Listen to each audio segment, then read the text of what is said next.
Hello and welcome back to the Gayming Podcast Live.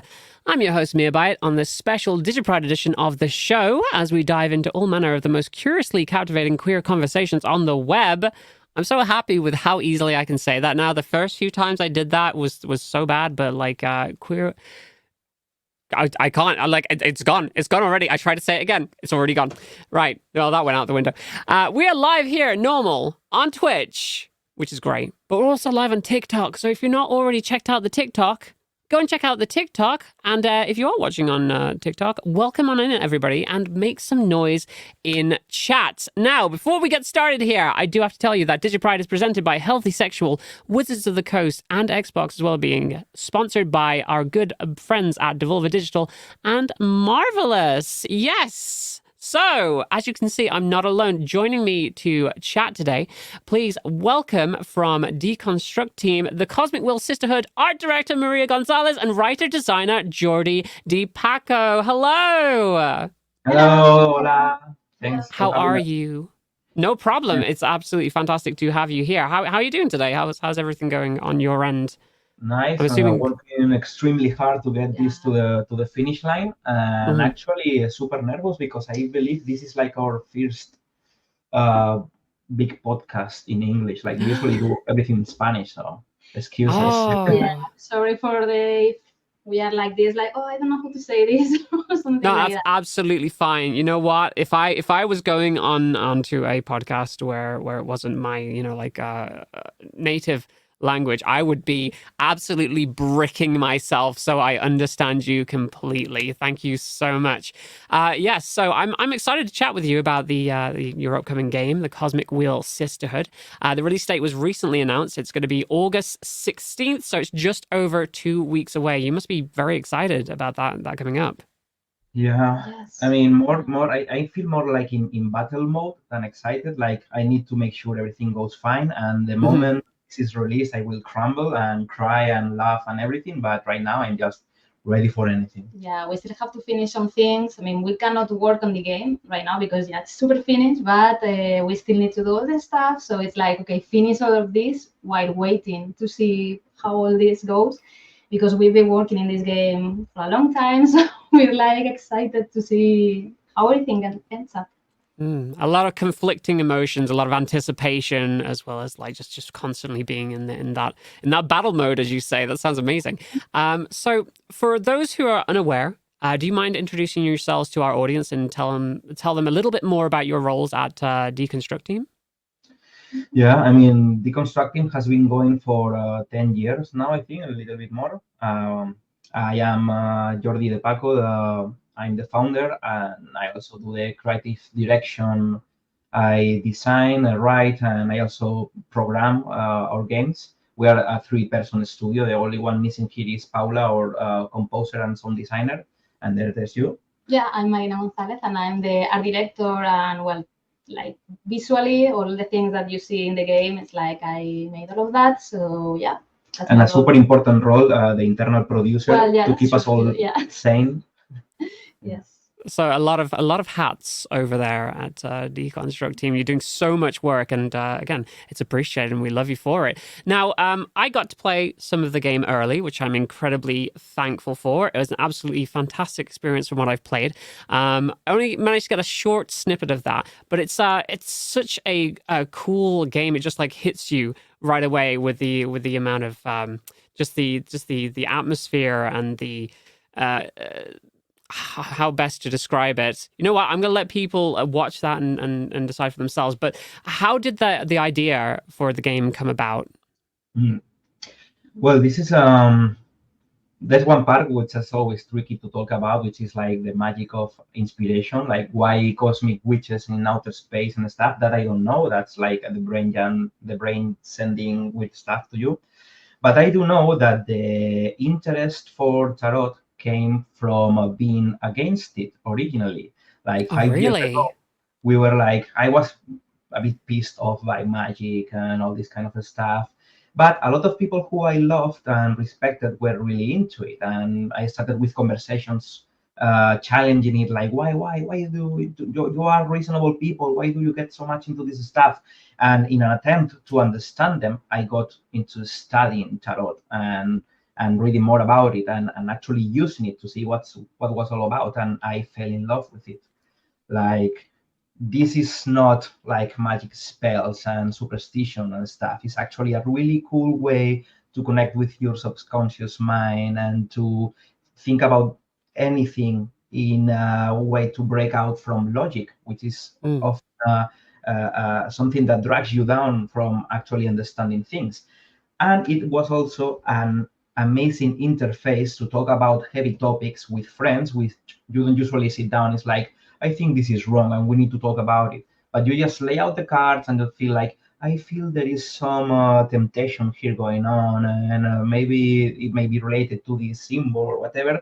And naturally, it all flows out. And I've seen many friends cry from them that I never saw cry before, and connected in a really special way with people just using tarot.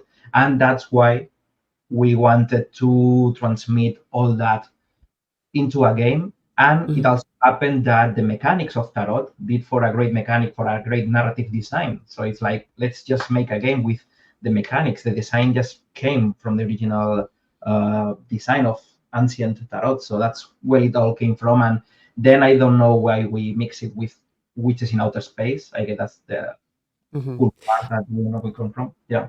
Well, to be fair, like this is absolutely an appropriate game, because I feel like I look at this game and I see my friend Ty.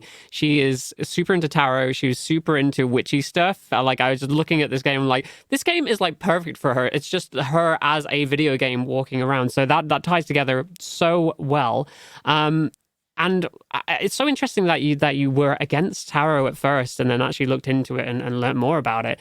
And I feel like that's great for people to realize too, that there's a lot of, even if you don't believe in like the superstition side of it, if you don't believe in the witchiness, or actually if it reads the future, tarot cards have a lot of like wisdom that have been like passed down through generations that just help you through times, and essentially. So in terms of tarot, how often have you had your own tarot read? Well, so this, like you said, like for me, tarot, I was like the same. Like, I was super skeptical, and I was like, I don't like this that much. So when we started digging into it and exploring it and studying it, I was like, wow, this is a bit interesting, but I am a bit reluctant to get my cards read. So I only been, my tarot, how it's called, like my fortune reading or something like that, from closest people, like something like that, like from you and from Paula and things like that, close friends. But the person that I got the most tarot readings was from me, actually, because I did these things for a while, that it was these weekly readings at the beginning of the week.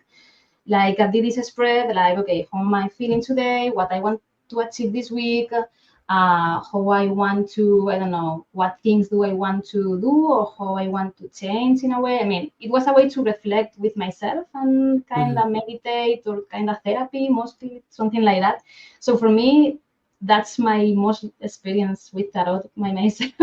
So for me, it became a way to, reflect and explore other things that you can sit by yourself and do it, but doing through tarot, it's different, because you see things and get unlocked several thoughts or something. So that's it for me. It's a bit spooky even, because you can sit and meditate, but with tarot, the moment you lay out a card, you see it and you know what's wrong. Like, oh, she is this. My mind already popped it. I don't want to face it, but my mind is sending it to me. So it's super powerful to read it for yourself. Making that self-reflection so much more easier, I guess. Yeah, that's fantastic. So obviously, we're talking about tarot. There's tarot in the game. Some of those cards have some really fantastical concepts, especially if you're like reading about the actual lore of the cards themselves. Obviously, some have their influences, like the Red Strings Club card, which was the last game that you worked on. Were there any other stories or worlds that you personally enjoy that you were pulling from or tipping your hat to when you created like some of the worlds of the cards and some of the lore behind them? Yeah, we would ask often about the world building of the game. Like it feels it's drawing from some sort of pre-existing material, something like that. But I think it mostly comes from my experience. I've been directing tabletop role-playing games since I was 12 years old, and I've been creating worlds just for fun with friends every weekend since I was a kid.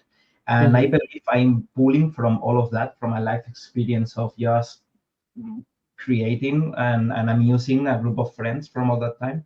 And all there are many bits about how the behemoths work and the stories, the short tales that you can read in the descriptions of the cards and stuff that just comes from life experience into creating worlds. So I guess that if it draws inspiration from something, is from the games we used to play, like World of Darkness. And I mean, I don't feel it's directly because I didn't went intentionally to draw any kind of Yeah. lore or bit, but since I've been playing the mostly White Wolf games and this kind of world building from Exalted, which is a not so well known game from White Wolf 2 publishing. And I guess it's just from all that. I'm super mix of all those universes reinterpreted by my friends and myself. That sounds fantastic, honestly. Like the idea that it seems like a culmination of so many years of just like creating again like your own worlds and characters and scenarios. That's so cool.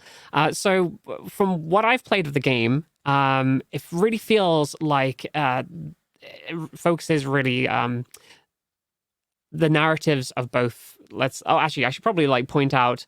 Obviously, there's some characters in the game. I haven't even explained what the game is about. Do you want to give people a quick rundown of what the game is about first? Because this is pertinent to the question. But I realize without telling everybody what the game is about, it doesn't really make any sense to ask this next question. So would you like to tell everybody what the core story of the game is? Yeah, sure. I mean, we have pretty ready to deliver it in a pretty short way. The Cosmic Will Sisterhood.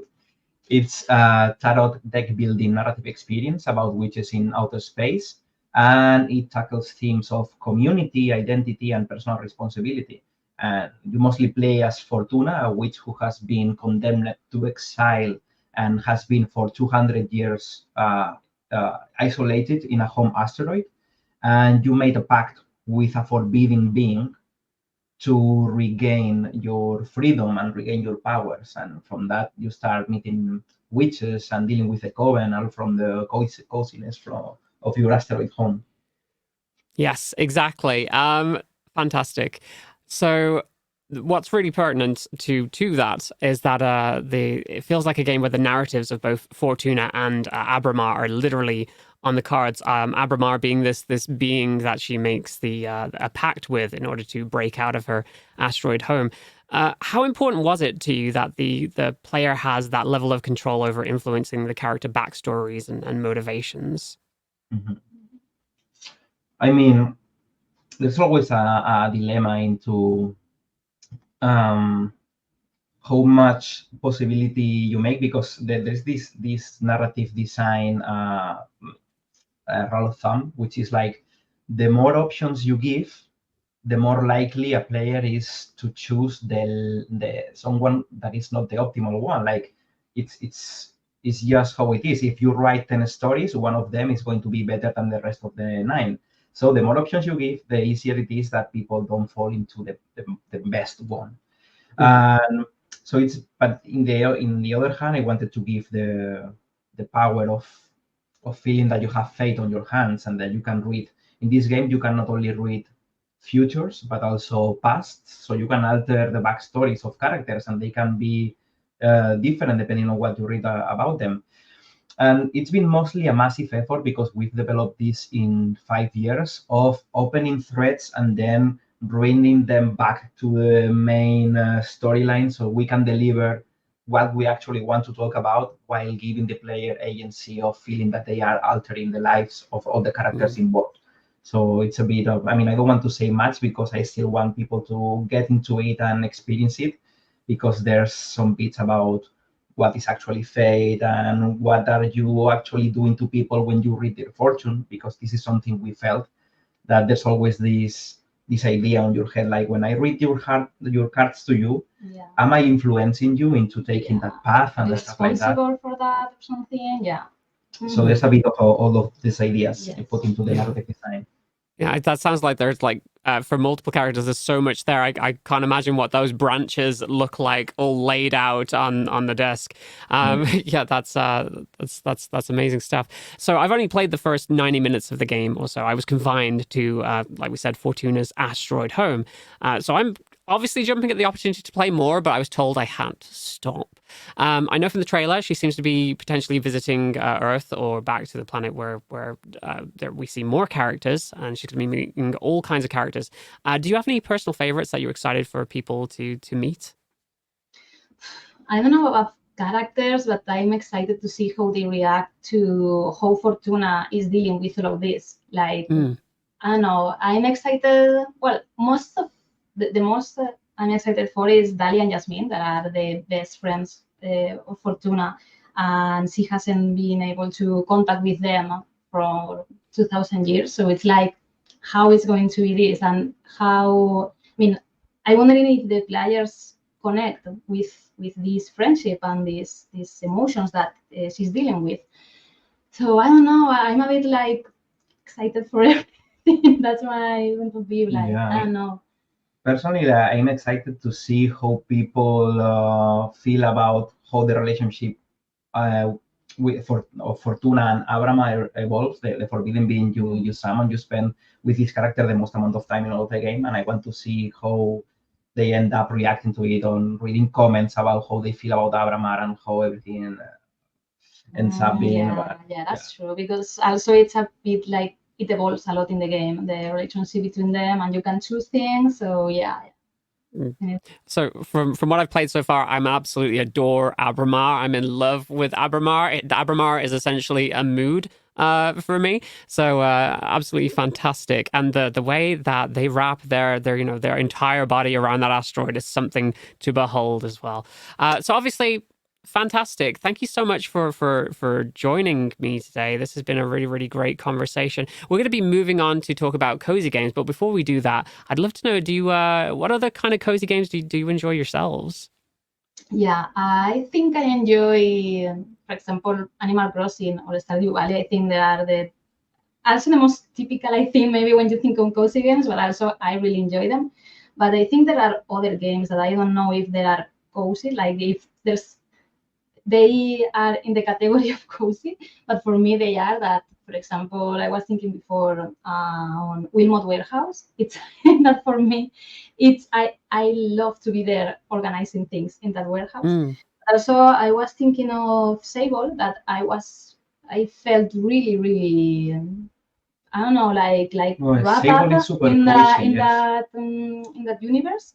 So yeah, I don't know, but I don't know what is, like, if that game, for example, Sable, is in the category of cozy games, because I don't know. And also there are other games that for me are super cozy, but that's it, right? Like, I don't know.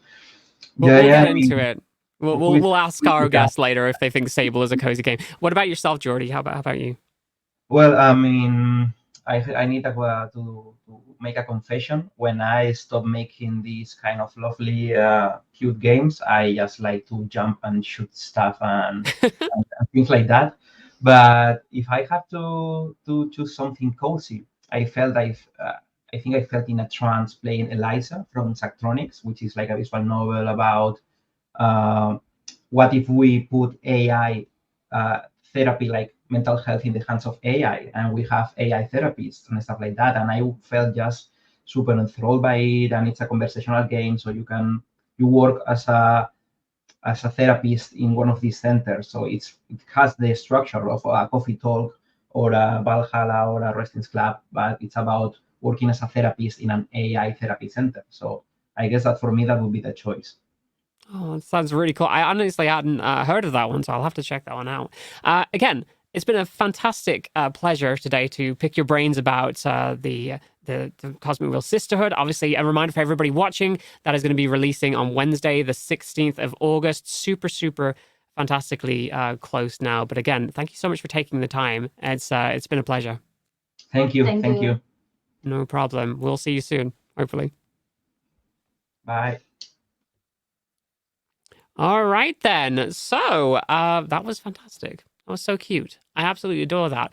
I'm really looking forward to the Cosmic Wheel Sisterhood. If you couldn't already tell, massive thank you to them both for joining us today, and all the best of luck with that release on the 16th. Now, of course, please welcome to chat about cozy game goodness, friends of the show, CoderGirlChan, Toph, and UrbanBohemian. Hello! How are you doing today? Don't forget, some of y'all are muted too. I was almost talked on mute.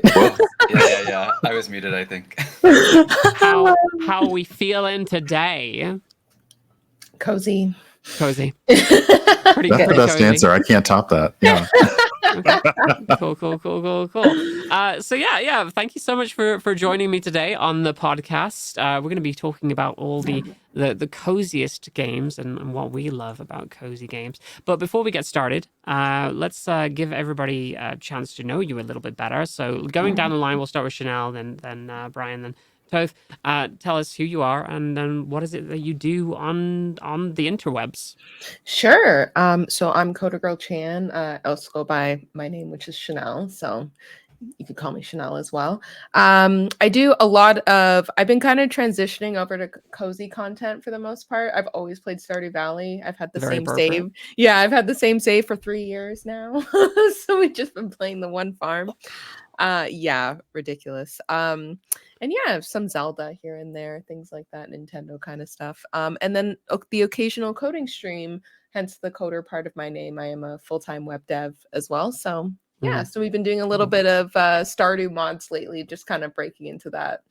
Yeah. Have you finished Tears of the Kingdom yet? That's Not the yet. question. I'm probably the slowest player of all time. I'm trying to get through the main story and then I'm going to take it offline because I know I'm just going to go into the depths of it all. So Samesies. I finished it the other day. Absolutely fantastic. There is a route to go through that game, which I think will give you like peak enjoyment, but I won't get into that right now because I will be talking about it all day.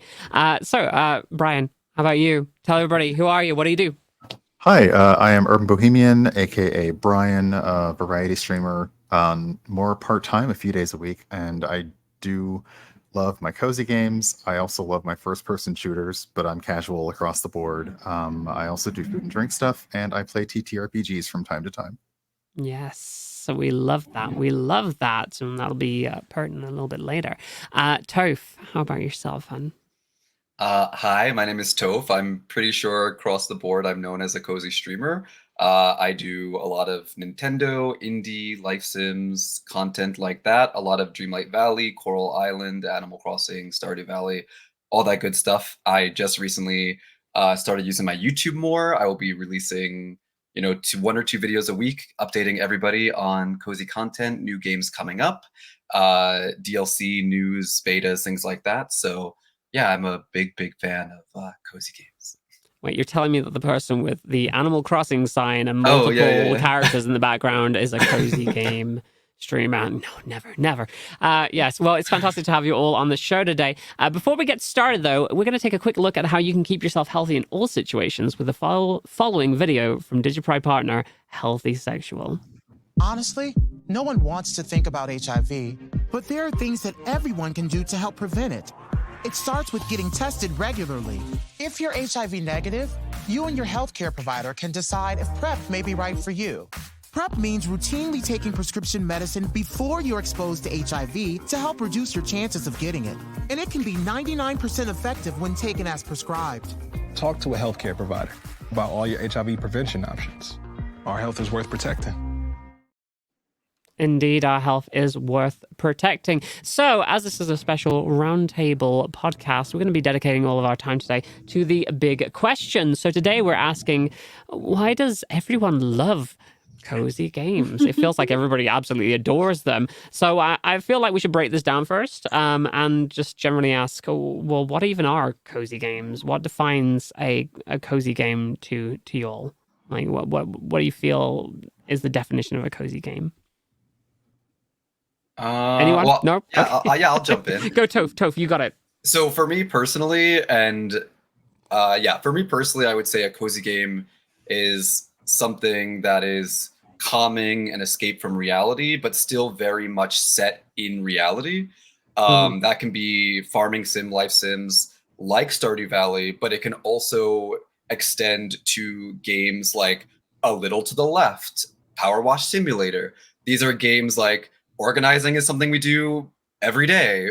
Power washing is a real thing, but somehow, even though it is so much based on reality, it feels again like an escape. It feels like something fun, and it kind of scratches that bit of your brain that just makes you feel good, and it makes you forget about, you know, any stress that you might have. As someone with an anxiety disorder, like my cozy games, I consider that part of my medication. Yeah, I feel like it's definitely important that they I think the term I'm looking for is they have like, well, not necessarily low narrative stakes, but it's not necessarily the same as other games out there. Like the gameplay could be more low pressure, where you're not like constantly asked to do like complex challenges or have the best reflexes in the world. They're games that you can take at your own pace, right? Is that well, is that Stardew kind of it? Fishing, I don't know. You need, I don't know. That's pretty challenging. I don't want to get into that. I'm As not someone about that 100% Stardew. No. Yeah, as someone trying to 100% the game, that was like the thorn in my side. But I totally agree with Toph on like every aspect of that. And the thing, it could be even like little puzzles and stuff in a game, but like not super hard puzzles, you know? I just want to kind of, if I can't have a full conversation while playing the game at the same time, it's not cozy to me. I'm too, you know, I've streamed like the Valorants and whatever on stream. And if I'm not talking to someone at the same time, I'm too concentrated and that's too much for me. And the thing that's always like, that makes a game cozy for me is like I'm super task oriented. So if you give me like a bunch of like little tasks to do, like that's why, you know, like the Stardews or anything that have like a day where you're like, oh, I have to do this, this, and this, and this, and then I'll add this to my list today. And it's like just this like routine of it all. That's like, I don't know what it is in my brain that just gives me that like dopamine hit of like completing tasks. Maybe it's because I actually complete tasks in a game and I'm terrible at completing them in real life. So I feel like honestly, yeah. I feel you so much on that. I adore a game that gives you like a checklist of things and then you just see it like ticked off and you're like, yes, I did a thing. It's so good. I know, it's great. Yeah, absolutely fantastic. Okay, so we've generally got the idea of what a cozy game is. It's something that's more approachable, that you can take at your own pace, which is kind of nice. So, in your opinions, why do you think cozy games? It seems like there's been kind of like a surge of cozy games recently, like more so. Why do you think they've become so popular? I feel like the games, they're much more rewarding of going at your own pace and kind of engaging in especially the life sims and like the cozy core sims, engaging in a world in the way you want. You're not being led by the hand by, you know, like something that's a little more high pressure and fast paced, and you can just kind of settle in. Like it is just kind of a comfy thing. And I have to admit, when Toph and CoderGirlChan talked about that escape aspect, it is kind of funny because you're still escaping even by doing things that maybe you're avoiding in real life. But when you do them in a game, you get to say, look, I did that, and I did that. So do you get it checked off a list, like in a special thing in real life, though? You know, like please give me a IRL list gets longer though. I IRL know. list gets longer, but video There's game no list gets end. shorter. Actual to-do list, I'm not going to worry about that. But you know. Give me a project in the form of a video game that I can complete and tick off, and it's done, and it's great. And it's just this little gem. Yeah. So I actually had a question about that, which is kind of like related. I definitely think these games are very casual friendly as well, which means they have a lot more broad appeal. Do you feel like the pandemic had anything to do with like a surge? Yeah, that was going to be my answer actually. Me too. Because I feel like what Chanel was saying earlier about routine and how important routine is. I feel like during the pandemic, everyone's routine was non-existent. It just disappeared. And having games as a way to sort of make us feel more of a sense of normalcy. Like, hey, I'm being productive. I'm not just sitting inside all day, even though that productivity is in a video game. I think that kind of was a big, like, that's why, I mean, Animal Crossing is one of my favorite games. I played it since GameCube, but New Horizons blew up in a huge way because of the pandemic. If it wasn't for the pandemic, I think Animal Crossing New Horizons would have just been just as popular as New Leaf was. I don't think it would have hit mainstream the way that New Horizons did, but just having that desire or feeling like, oh, I want to get up today because I want to go talk to my villagers and I want to do these tasks. I can't do that IRL. Like, it's nice. It's so interesting because it kind of felt like a cultural moment, that was like shared by everybody. And like, I don't like you say, if it released any other time, it would not have been the same. And Absolutely like just not. allowing that escapism at a time when we were just like trapped. And being able to like play the game with your friends as well was so fantastic. So like you say, I was waiting for someone to mention Animal Crossing because like, oh God, yes. Just give me a reason. Just Yeah. give me a second. say, I was like, I've been ready.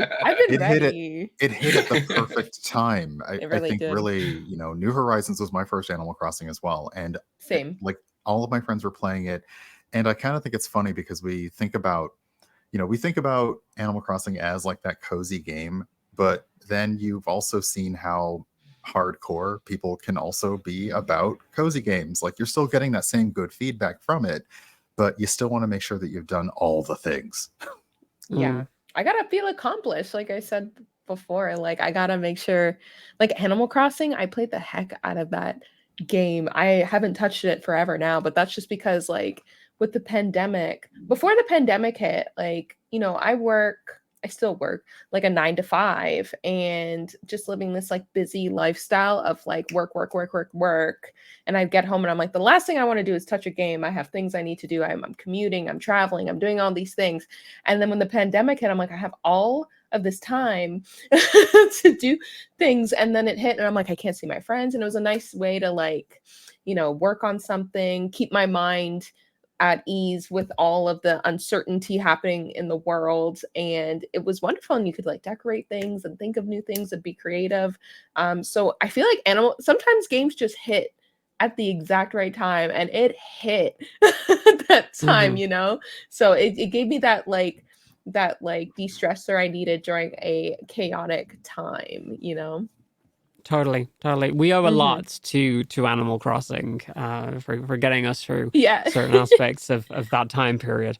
I had another question as well. Like, do you rate puzzle games as being cozy games, like just in general? Yes. Like A Little to the Left. I mentioned that earlier. A Little to the Left is a puzzle game where cats occasionally knock things. I can't wait to play that. Yeah.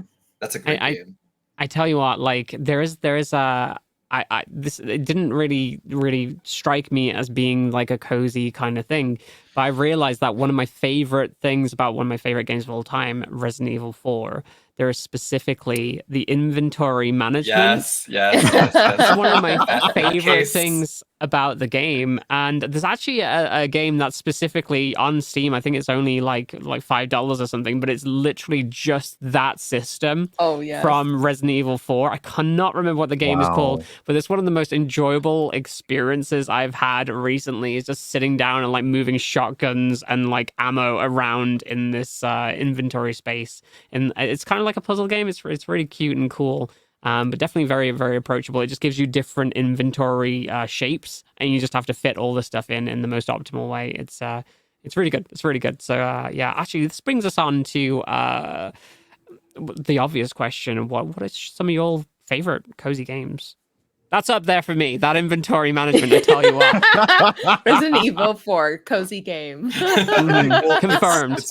It's so funny because when you started asking about like, oh, what are your favorite cozy games? I started thinking about the games that are obviously in that genre, but also the games that you don't think of being is like cozy games, but they have that one element that just like whatever else about the game, this is like ASMR in video game form for you in the middle of maybe like this AAA title. And I love the inventory management. That's amazing.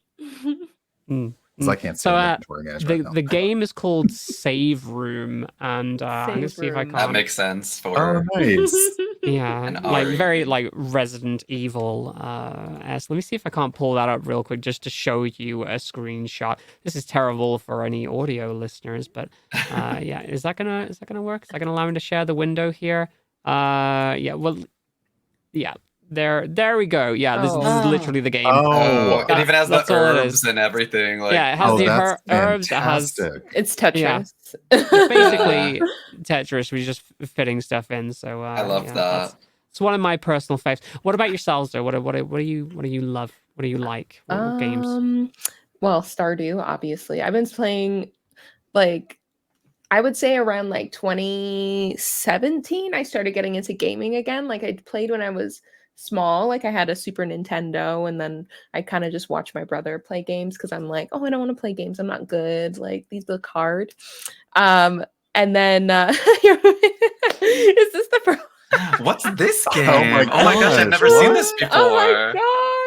But yeah, so I played this game, but I like when you first play this game and you've never played it before, it's so addicting because you're like, okay, like let me clean up my farm. Okay, now I can plant things. Okay, now I have money. Let me plant more things. Okay, we should go fishing tomorrow. Okay, we should, and then it's a whole season has gone by, and then you figure out your like watering system. But then the thing is, as I play it more, I'm finding out more things. Like there's so many stories in the game that I've never heard of, so many secrets, so many seedy things. I'm just like enamored by it all. And then you add mods, and then it gets even more, verbose. Like it's so. Oh, I've heard about Anyways. that modding scene. Like again, I mentioned her earlier in the episode. My friend Ty, who was also into terror and stuff, she loves Stardew Valley, and it mind boggles me every time I check in on her. She's like, yeah, well, I've got like a million different Stardew Valley mods, and I'm trying to make it so they don't all break each other, just so I can have the best experience.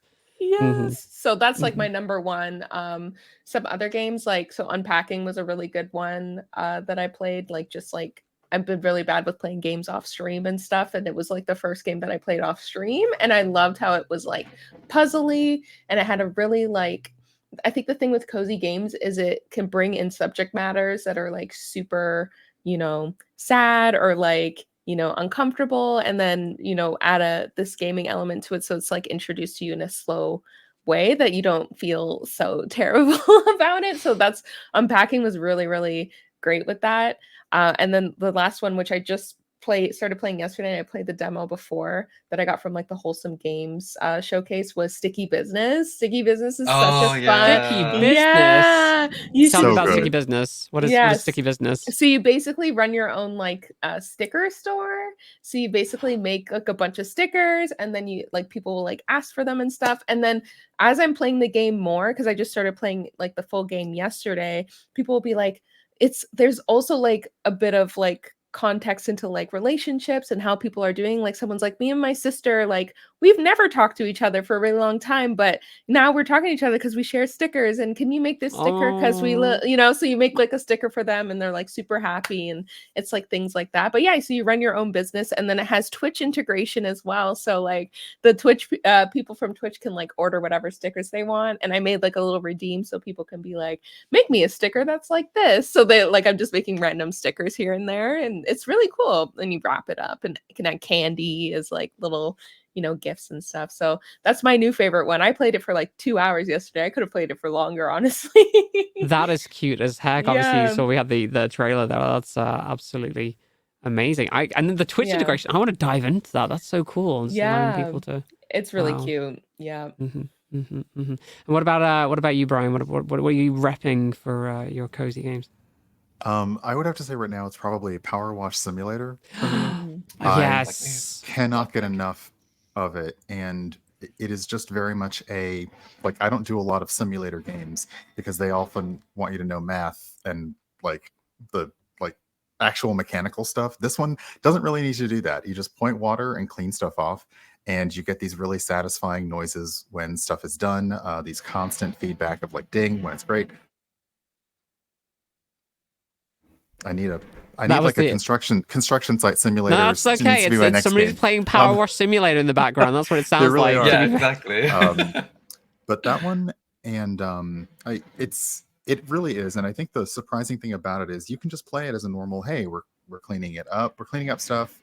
But it has a story to it that you weren't expecting. So as you go along through the levels, this story unfolds, and I that's haven't played probably enough like of the it to top of know my that there's list. even a story to Power Wash Simulator. Yes. It's funny too. It's like kind of That's weird and funny. amazing. It's really fun. Ooh. So the most I've played Power Wash Simulator was with the tie-in special Final Fantasy VII pack, and even that just have like a mini through line story of how they're trying to like justify these things taking place in that world, and that was really fun to me. You get like characters from in that game world like contacting you to say, oh, this is going on in the timeline. You're like, wow, this is how this happened. It's incredibly clever the way they've thrown stuff together. But the idea that there's a through line in the story in the main game actually really makes me want to play it more, because there's nothing I'd want more than an actual power washer in real life, but I'm not allowed to have one for multiple reasons.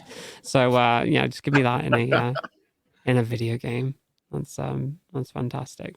Was there anything else, Brian, or is that mostly what you were in Otherwise, love I with? think my cozy chill game that I mostly play is Plastic Duck Simulator. And Wait, sorry. Can you repeat the title? Placid Plastic Duck Simulator. And it is Placid nothing more. Plastic Duck Simulator. And it's Okay. nothing more than just like it's essentially a little rubber ducky simulator. You have a pool, you have ducks, and they just of different types, they just pop out and they float around. And some of them have interactions. There's a little bit of like secret things to decipher, but honestly, you just enjoy. It's so chill. It's Wow. just this. And this is the game that like we'll make up little stories about the ducks. We'll give the ducks names. I have a redeem to name the ducks, and then we'll just kind of watch the interactions. I believe it's done in Unity, so it's gorgeous settings. And yeah, you're just like, let's just chill and watch the ducks for a while, and it's fantastic. I love that. That's Love it. fantastic. I such a mouthful too. Placid Plastic Duck Simulator. Try saying that 5 times fast. Jeez. Right, yeah. Toph, what about yourself? What are you? What cozy games do you love? Our resident cozy game expert. Well, I think I mentioned this earlier, but recently I play a lot of Dreamlight Valley. Actually, the two that I play the most are coincidentally both early access still. Dreamlight Valley is still early access, yet it gets content updates literally all the time. So there's always stuff to do, always a reason to come back to it. It has a very, very in-depth design mechanics to it. Like exterior, interior designing is really, really fun, very easy to do if you're on PC. If you guys are thinking about getting this game, do not get it on console. Please get it on PC. You'll be doing yourself a favor. This game is not great to play with a controller. But yeah, if you like Disney, if you like any kind of like farming sim, life sims game where you can interact with characters, do tasks for characters, design, collect furniture. You can actually custom design your outfits, as you see here. They recently added a feature where you can custom design furniture now. They just added a new feature called Dream Snaps, where each week there's going to be a new theme, and you follow the theme, take a picture, and upload it online, and then people can vote on which ones are best, and then you get Moonstone rewards for it. So a lot of interactivity there. And then the other game that I just recently got back into, thanks to the most recent beta that dropped 4 days ago, is Coral Island. Coral Island is very similar to Stardew Valley, but it's 3D. And I really, really love Coral Island. Again, early access, it's only available on PC at the moment, but it will be on other platforms later on. They're also adding a lot of new content. I believe this Merfolk beta will be available at the end of August for everyone to play. I personally really like Coral Island. I love Stardew Valley, but I prefer Coral Island, I think, because I prefer 3D environments. Also, Coral Island has a lot of really good representation. There's a lot of queer characters, non-binary characters. There's lots of Black and POC characters. There are characters with stretch marks. There are characters with prosthetic limbs. Like, there's a lot of representation in the game. And I just really, really love it, and I highly recommend it. So those are, I think, were the two that I play the most. I also like Power Wash Simulator. Also, this is totally random and very old, but I just want to throw it in there because we were touching on this a little bit before about games that are not cozy but have like really cozy aspects to it. This is an older game, but Sega, if you're listening, Sonic Adventure 2, Chow Garden. Chow Garden! Chow Garden is like the ultimate cozy simulator. Sega needs to either put that in a new Sonic game or make like a mobile version of it.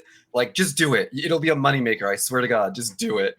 Chow Gardens, mwah. I love Chow Garden. I want that so much. It's literally like, I didn't have a Tamagotchi growing up, but like I feel like that's the closest experience I probably would have had to having it is very similar, Tamagotchi.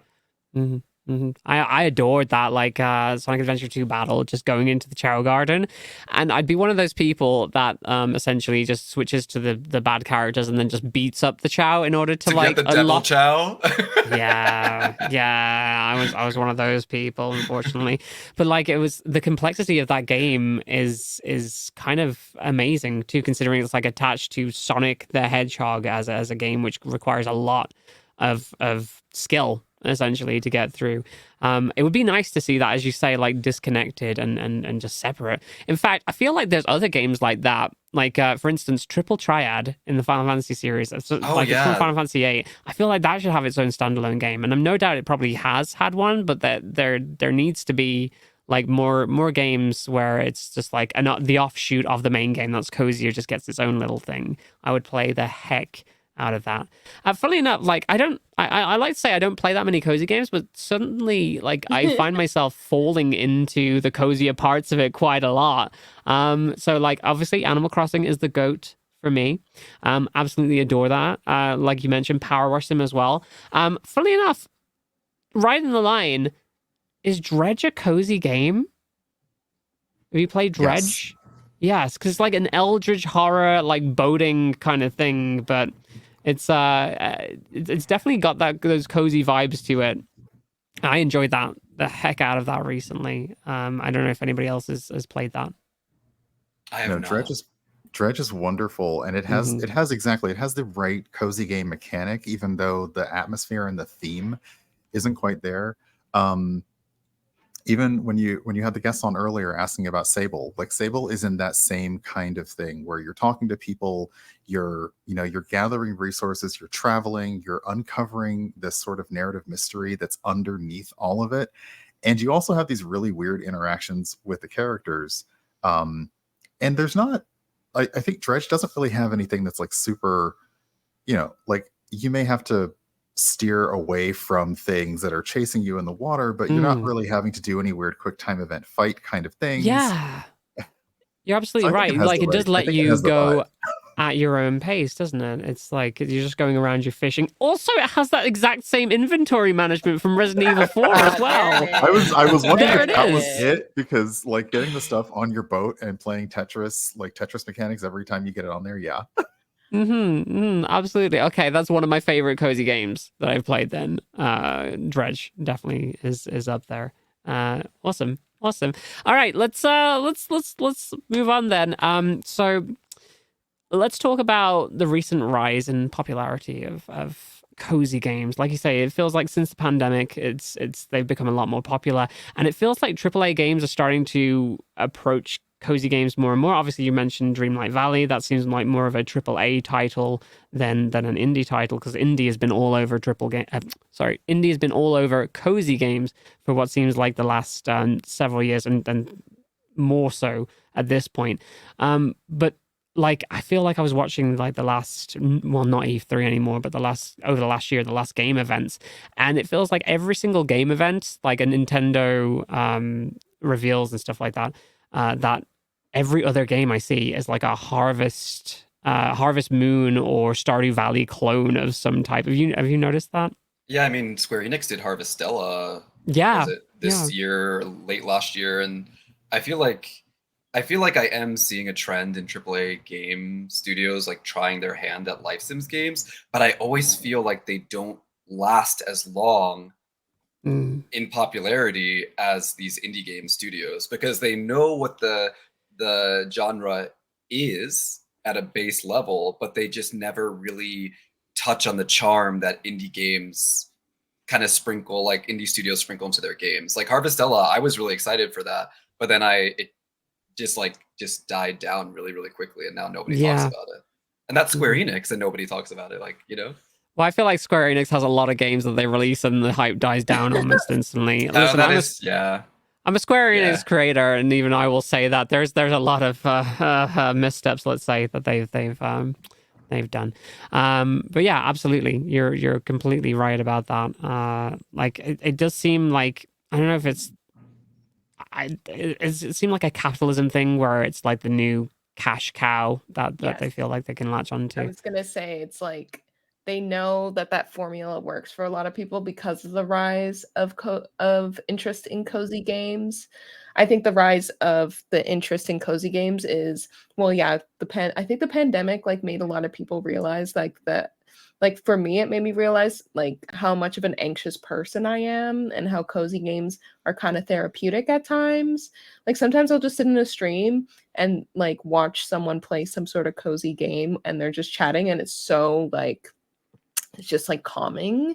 So like I think a lot of studios want to like kind of grab onto that like feeling of, you know, that feeling that a lot of people get from cozy games. And I feel like the demographic of people playing games has changed quite a bit over the last few years. And a lot of people who aren't, because a lot of the games, like all of those big studios were doing like kind of shooters and action and adventure and whatever, and kind of not doing these cozy games. But like a lot of the players coming out now aren't people who are going to play those games in the first place. I've never been someone who was into that kind of game. But now that like they're seeing the popularity of people in the different kind of demographic playing those games, they're like, oh, there's this whole other market that we can tap into that's actually huge, because cozy gaming is huge. So, you know, they're trying to break it. But the problem is kind of what Toph said, which is like they just kind of go with the formula of like what a farming sim is or whatever, but don't have anything special. Like I think Dreamlight Valley works out really well because Dreamlight Valley has that nostalgia feel, but also they realize the importance of like customization, like what Animal Crossing had, which was like being able to, you know, have a simple object and add customization to it to kind of make it your own. And then, you know, just like the constant updates and the constant stories that they have, like there's just so much content in there that they keep adding. So even when I have the slightest tinge of like, I'm a little bored, they're like, they just add more, and I'm like, I'm back. Okay. Like you got me. It's like a hook, like, oh. Yeah. It's like, Exactly, yeah. done. Yeah. I'll like take a long break just so that I can get like a bunch of content at once sometimes. Oh yeah, that's it's so cool. As like with a lot of cozy games, they're games that get better with time. So like you leave them for a period of time, you come back, there's so much more to do, which is nice.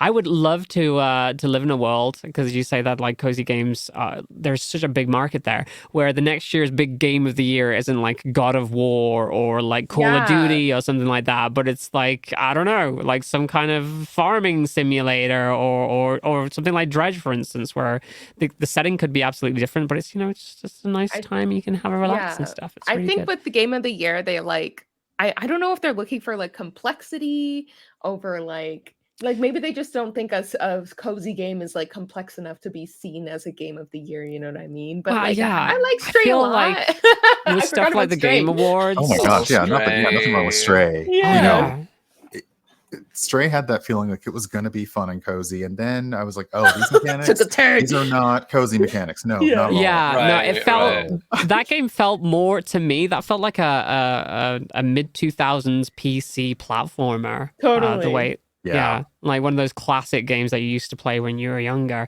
But I really expected that to be a little bit more cozy, and I was kind of let down by that a little bit. But it really feels like, with the AAA industry, there has to be some form of innovation there. They have to be, rather than just recycling the same stuff over and over again and expecting to make money. But that's it feels like the indies, again, that's where it's at. That's who's truly innovating, is these independent studios, which is absolutely fantastic.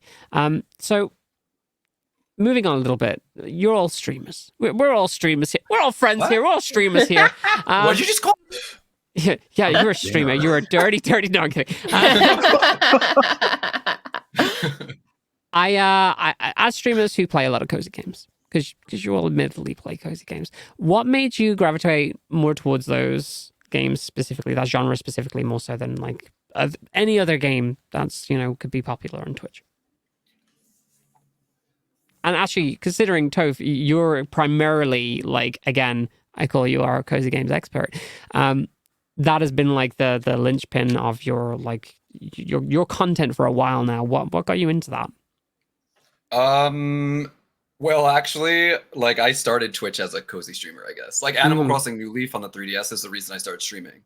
I literally like paid hundreds of dollars to get my 3DS modded before I even started streaming. Before I even knew if I was gonna like it, I was like, I want to play. I played New Leaf like every day, and I wanted to meet people who liked it. I wanted to make friends who liked Animal Crossing. So like that's how I started. And I used to like, I used to take my 3DS to like, I was living in Japan at the time, and Japan used to do a lot of like special events that only happen in Japan. So I would go to like the 7-Eleven down the street, download the special RV, and then bring it back to my apartment and open my gates for my viewers. Like I just loved it. And like I said, I've liked Animal Crossing, Harvest Moon even before I started streaming. I've always liked cozy games.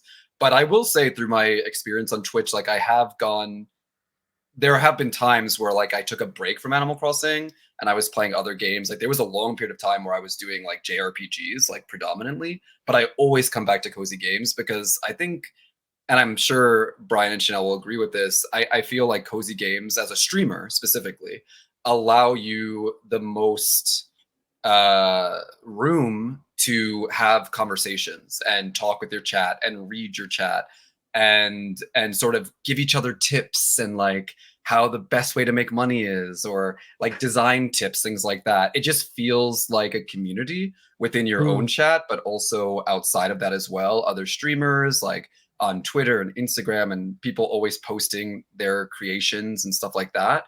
Treasure Islands and Animal Crossing, like it just feels like community, and it allows you to like really get to know people and talk with them. That's, I think, as far as being a streamer is concerned, that's why I gravitate to it.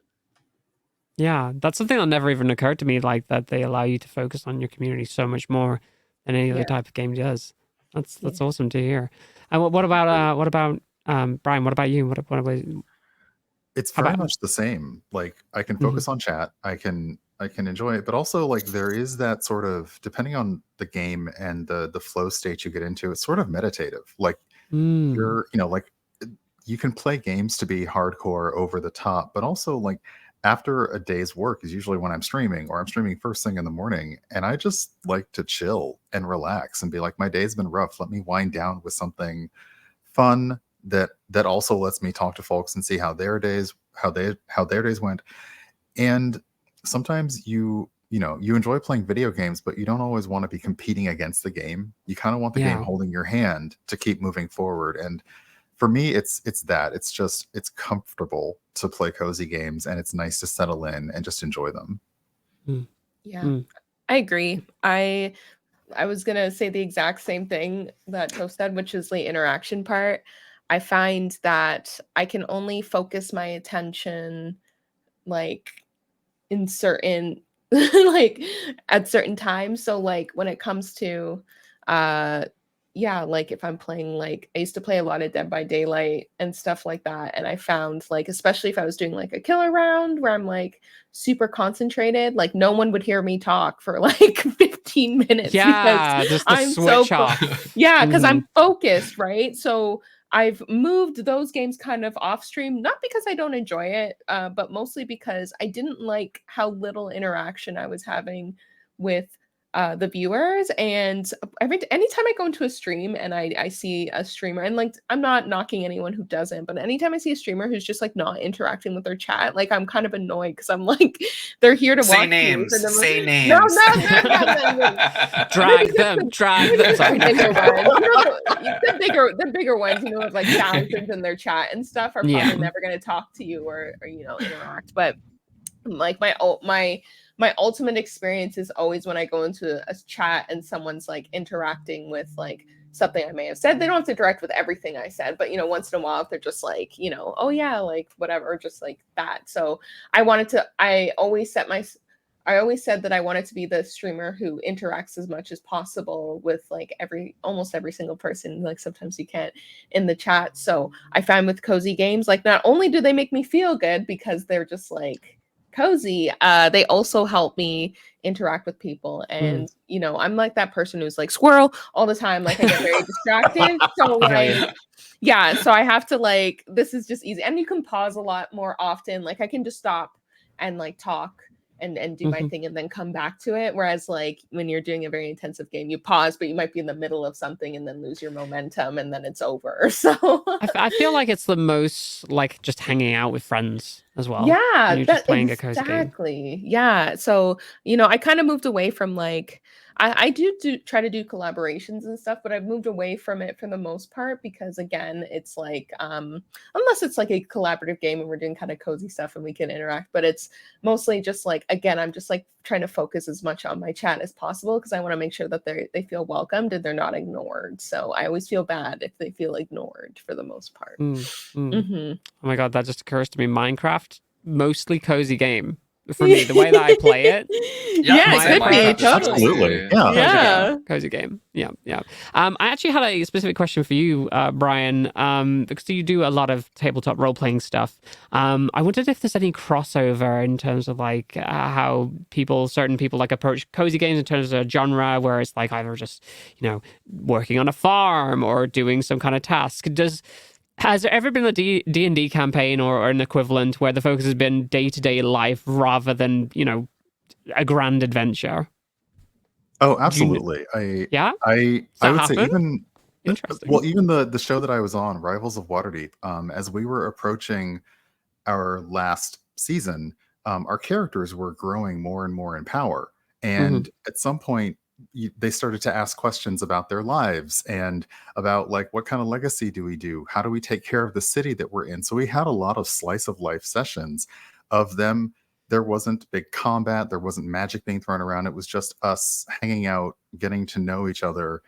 And I think there are a lot more tabletop systems now that support that role play. And it's more a focus on the players at the table kind of building this world together through their shared narrative. And Dungeons and Dragons can certainly do that, which is what we played for Rivals. But there are a lot more systems that are more storytelling focused, and they are much more, you know, you can find people who want to do a dungeon crawl. But yeah, if you want an adventure where 5 of you are in a village and you're trying to figure out like, okay, how do we make our village better? Maybe we work on making the farm better. And then recently I played in a My Little Pony. There's a My Little Pony RPG. That sounds fantastic already. Yes, it is brony, amazing. I'm in. Let's go. And it lets you choose. Like you can play a cute little story that is very much in the tone of the episode. If you want, there is like magic and combat and things like that. And it really was just nice to, again, like you're just kind of hanging out and embodying these characters, and you're all just friends, and you're all working towards like a fun objective that doesn't involve combat, doesn't involve world-ending stakes. And yeah, like it's absolutely possible to sit around a table and just have a chill TTRPG game. And it's like those I love just as much as rolling dice all day. I love that. Absolutely adore that. Great. So we're going to move on to a special segment right here that we don't have a name for, but I guess it's our game design segment. This is a first for the Gayming Podcast. Basically, we're going to get you to make your own cozy game. So no pressure or anything. But yeah, so if we're going to make a cozy game, what would it have to be? Like, what gameplay elements do you personally enjoy? Do you think that would make a good cozy game? Pets. Okay, so it's got to have pets. That was on my list too. Yeah, animals in general. All right. Actually, did you all make any like lists of stuff that you have down there? Because we're gonna figure out. We're gonna bolt this together and figure out what game we're creating from this. Yeah, I did. All right, go ahead, Tove. Yeah, I want to hear what Tove has. Yeah, I want to hear what you have.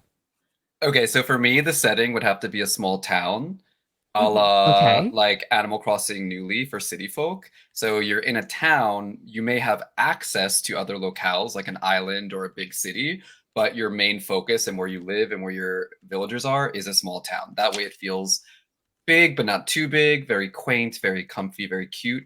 Lots of customization. I need to be able to customize my character from the jump as I far feel as that's a hair, must-have. face, body type, also clothes and furniture, lots of design aspects. I also need bird eye view design mechanics, like allowing me to pull the camera back and pick things up with, you know, a click of the mouse and move it. Whereas like, you know, Animal Crossing New Horizons, as much as I love it, like having to like drop something, then push it and rotate it like manually is very frustrating. Please, just a grid is all I exactly, want, yeah, exactly. Pets for sure. Yeah, and you then, said customizable characters, but customizable pets as well. I feel like that's like a must-have. Sims pet expansion, yeah. Yes. Oh, you got to be able to then customize those pets. Dating, of course, I want lots of hotties, but I want lots of like different body types, lots of different representation. Also, if we can just nix any characters like Haley, because like we don't need girls like Haley stealing my men. Alex is mine. Okay. And also you can ask multiplayer. Alex too. Like, I know the haters are gonna come for me. That's okay. It's okay.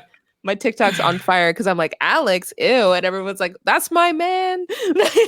that is my man. But I'll forgive it. Wow. It's okay. It's okay. You can have Alex. I'll take Sebastian. We're good to go. Don't come for the cozy game like Faith character out here. Wow. Okay. So what kind of was there any other gameplay elements, or what kind of characters or goal were you thinking of? Did you have any ideas? Oh, so for me, I would say the goal is to build up. Like, I really like Animal Crossing New Leaf because you come in and you're the mayor. Whereas like New Horizons, you're just island representative. Like, it doesn't really matter what you do. But in New Leaf, you are the mayor. So it's like, I kind of like that idea. Like, you come in, you're thrust into this leadership position.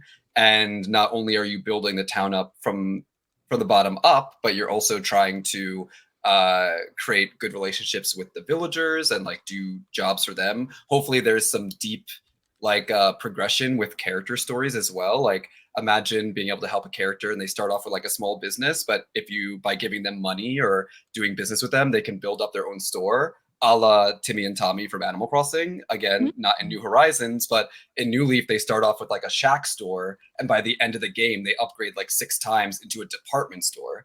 And like, that was so cool. That was such a cool mechanic. Yeah, so I feel like it's always cool to see like a progression in like the things that you're creating around you as well. Like something small just expanding to be like something that's either a central point in that town or just allows you to do more stuff. I actually adore games like that, which just have like this upgrade mentality as well, where it's like, okay, here's a little shack that offers like a couple of things, but now that you've upgraded it, you can get like a bunch of different stuff. I feel that's great.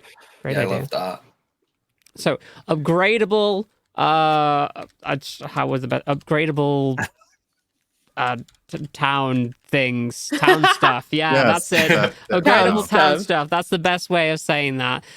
So with setting, you said a small town. Did you want to go for like a genre or anything? Or I feel like fantasy is always a good one for that. I don't know why. I just like. I kind of always like close to modern day. Like modern day. I like a little more modern day. Like modern fantasy day is nice, but a lot of them kind of dip into fantasy. And not that I don't mind magic, but I also want to have like a little bit of technology. And like Toph says, other locations, like you want to be able to get to them. You don't want them just to be, you know, oh, you have to take a hot air balloon for 6 weeks to get to the next island.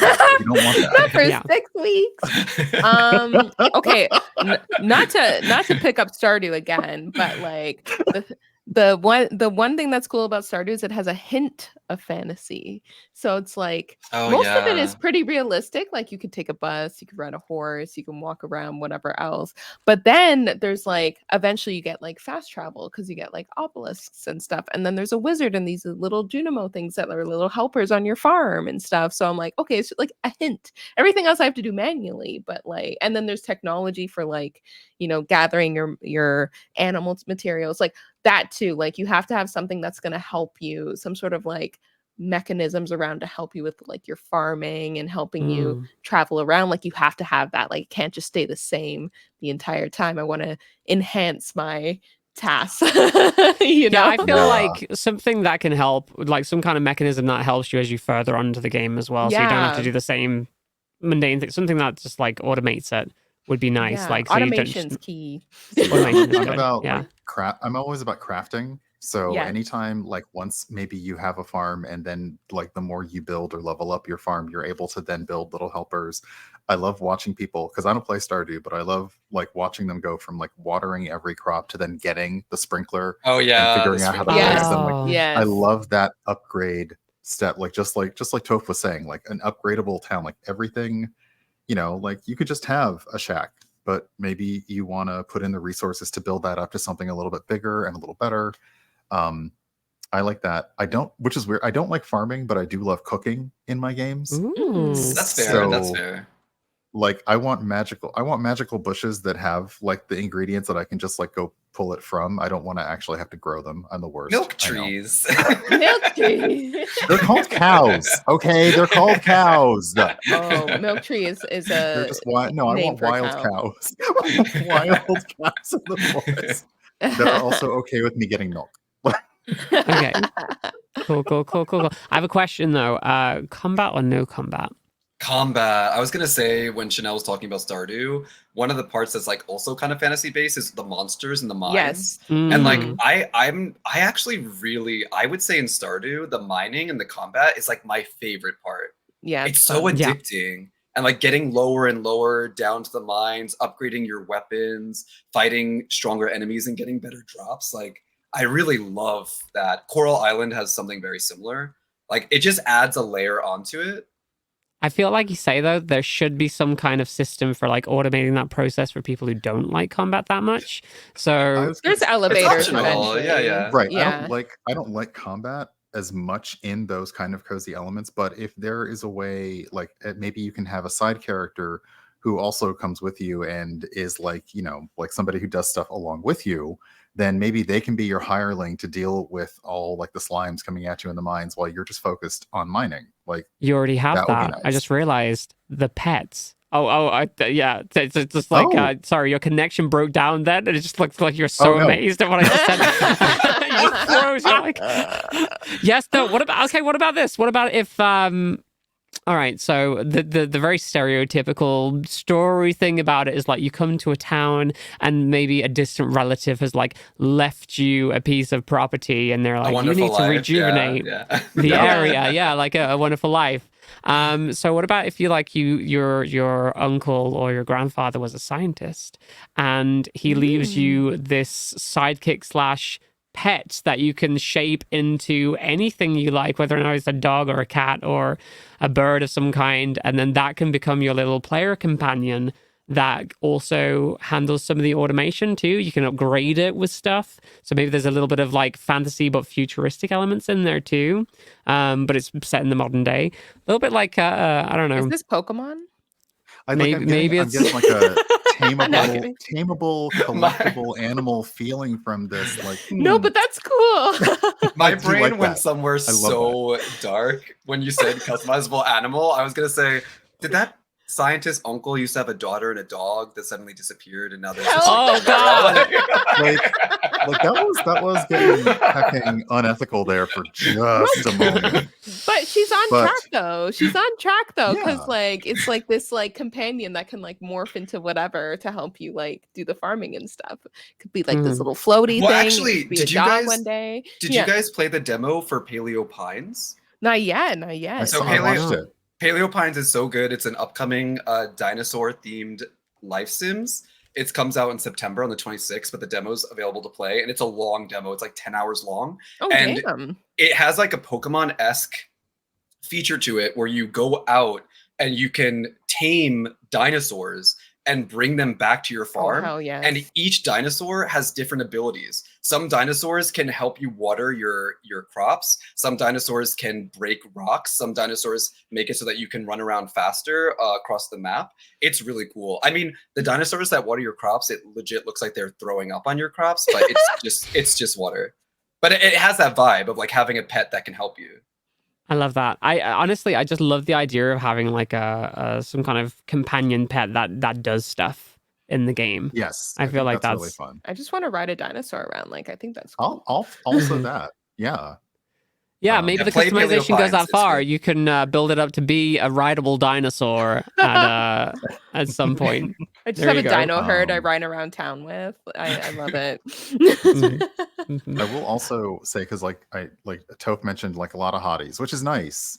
But I like that if romance is optional, like there are simply friendship points that go all the way up. Like it doesn't have to convert from friendship over to romance. Like Right. don't That would be don't good. lock getting to know someone's like super secret quest behind like loving them. You know, just be like, hey, everyone's Yeah. really awesome friends, and you don't have to hit that like, oh, you know, do you want to propose to this person? And I'm like, no. Or, you know, let me basically be poly and propose to everyone. In which case, then I'm fine. You know, either way. That's me playing Stardew. Oop. Very. See, now, is that with or without mods for Stardew? So the farm I've been playing for almost 3 years is a non-modded farm. So I made it my goal to just like date all the men because there is a cutscene that you get. But I've told this story many times. I accidentally had a rabbit's foot in my pocket. So the scene was like, oh, it's just an 8-ball tournament. We're all having a great time. I'm like, wait a minute, you're all supposed to hate me. What's happening? And I didn't restart the day, so I lost the scene. So I'm like, I got to do this again because I want them to be so angry that I'm dating them all at the same time. You want the drama. I want the drama. Okay. I'm just gonna move him. I only want to move him with Krobus. Let's be real here. He's the best. You brought all the drama from the city into Stardew Valley.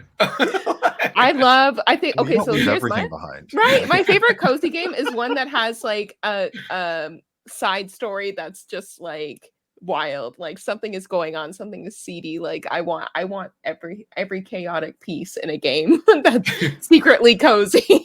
Honestly, you bring up something quite important there. I feel like there should be definitely like side stories or adventures with characters that you can go on. That'd be pretty cool as well. So we're basically, I feel like this is coming down to that scene from The Simpsons where they're doing the audience feedback from the kids where they're like, we want everything essentially. We want it off the walls, but also calm experience that you can win things by playing. Yeah, people should be able to win stuff by playing our game. I always loved that bit of feedback. You should win stuff by watching. Like, what? Yeah. How do we...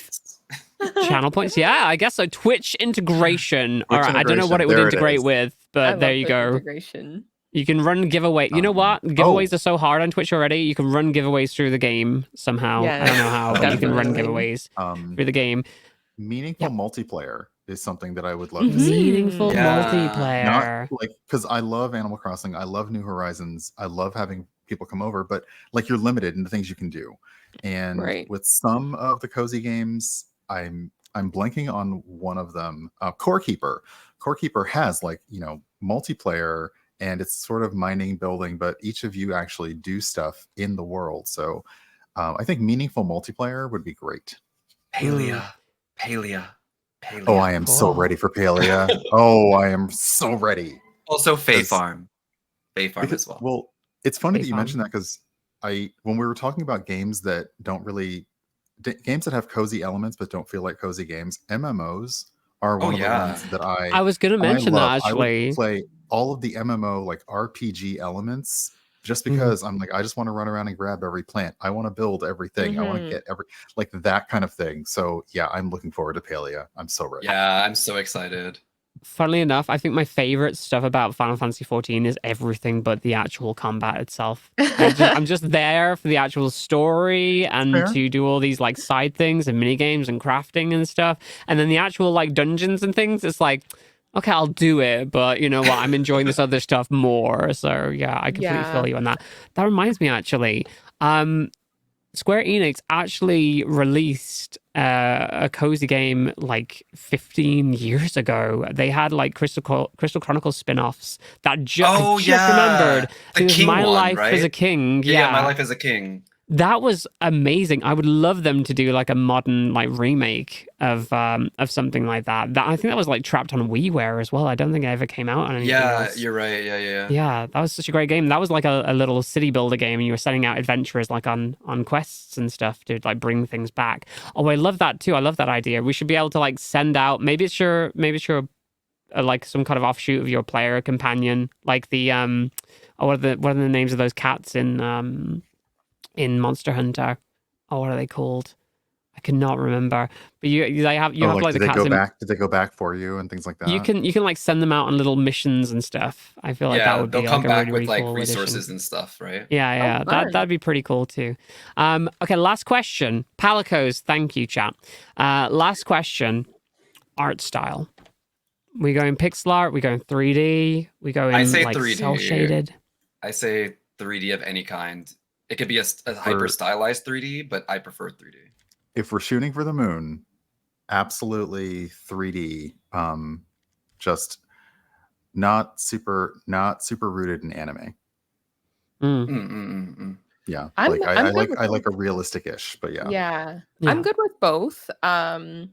Because like my two favorite games that I play are a pixel one and then a 3D one. So like Stardew and Dreamlight Valley, and they're like completely opposite art styles. Honestly, the main thing for me is story and actual gameplay. So I could care less what it looks like at the end of the day. Like, I mean, I want it to look nice, but like, you know, but it's mostly story. I'm going to recommend to stand the test of time that we have like some kind of like unique cell shaded 3D art style going on for this game.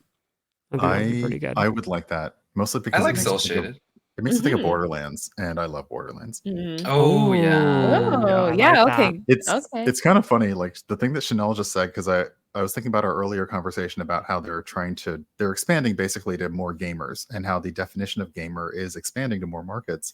And I'm kind of realizing, like, without the narrative, cozy games are nice, but they're really, without a narrative, a cozy game is just kind of an idle game, which I like idle games and they are fun, but yeah, I do like having that story in it.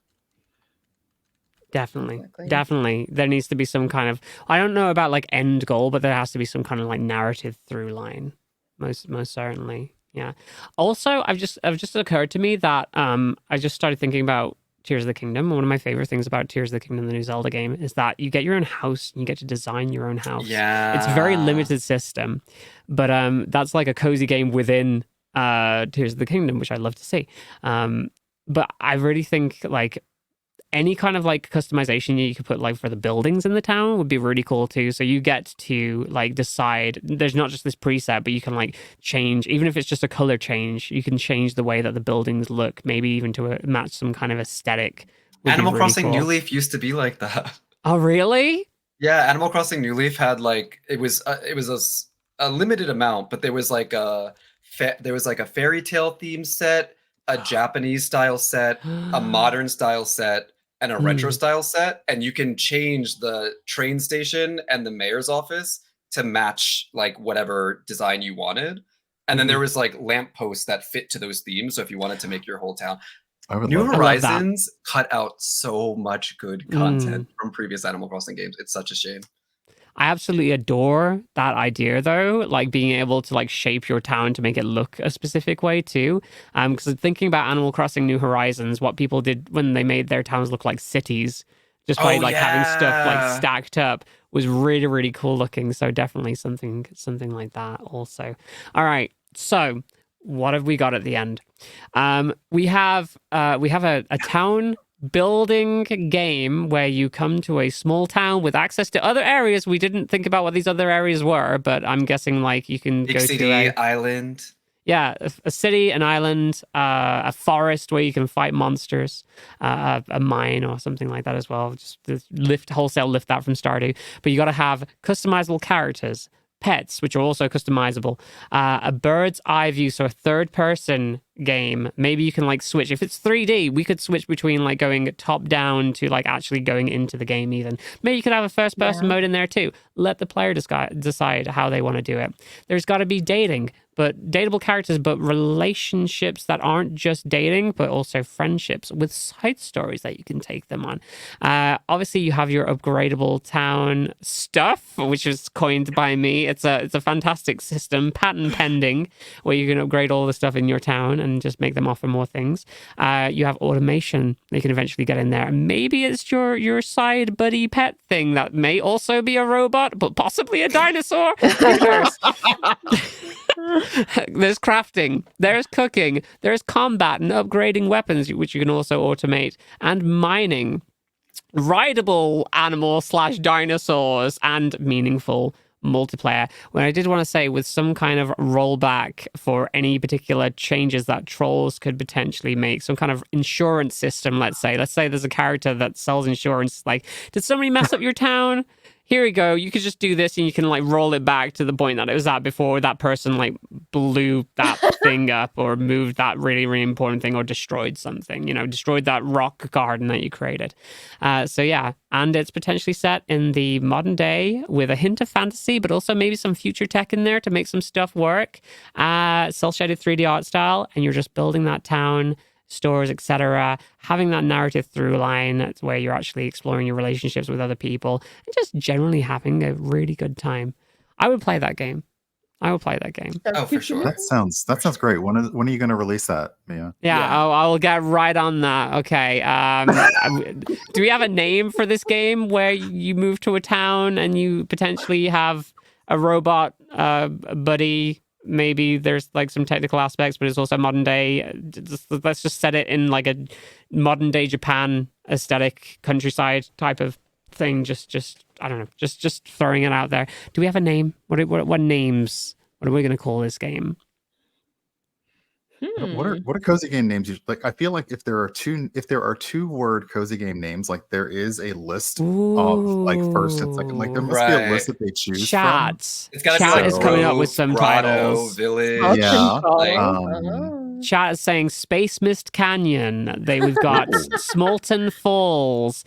I like the ideas of that. I like the idea of like maybe it's something to do, I don't know, with technology or space or something. Like we have like a chosen name for the game, but when you get into it, you actually get to like, for whatever reason, maybe you inherited the right to name like the main town, and you get to name it from that pick list. I love that. So it could be anything. It could be anything you get to pick from yourself, but maybe it's Galaxy like Space Falls. Mist Canyon. Maybe That's cool. Space Mist Canyon is pretty good. I like that. Emerald Cliffs. I like Emerald Cliffs as well. Nah, we're just gonna call it "It's My Farm." Like, right. Farm life. The video game. Farm life. Modern farm life simulator. Farm. There we go. Dino edition. All right. Okay. This is that's fantastic, and we'll get working on that straight away. Expect that out 2042. Okay. This has been fantastic. This has been absolutely great. This has been some of especially that section has been some of the most fun. And I think that took a lot longer than we thought it was going to, but I'm so glad that we did that. That was fun. I want to thank everybody for joining us today. My lovely guests, of course, CoderGirlChan, Toph, and Urban Bohemian. You're absolutely fantastic. And I want to say a brief thank you to our guests from Deconstruct Team as well. Jesus, that's a mouthful. What a name to go out with. But I wanted to give you all a chance to tell everybody who you are, what you got coming up on your channels, and where people can find you on the interwebs. Chanel, take it away. Yeah, sure. So you can you can find me mostly on Twitch. I've been doing a lot of small form content as well. So I've been on TikTok and YouTube a lot lately, mostly like Stardew content, but I've been throwing in some like Zelda content in there as well.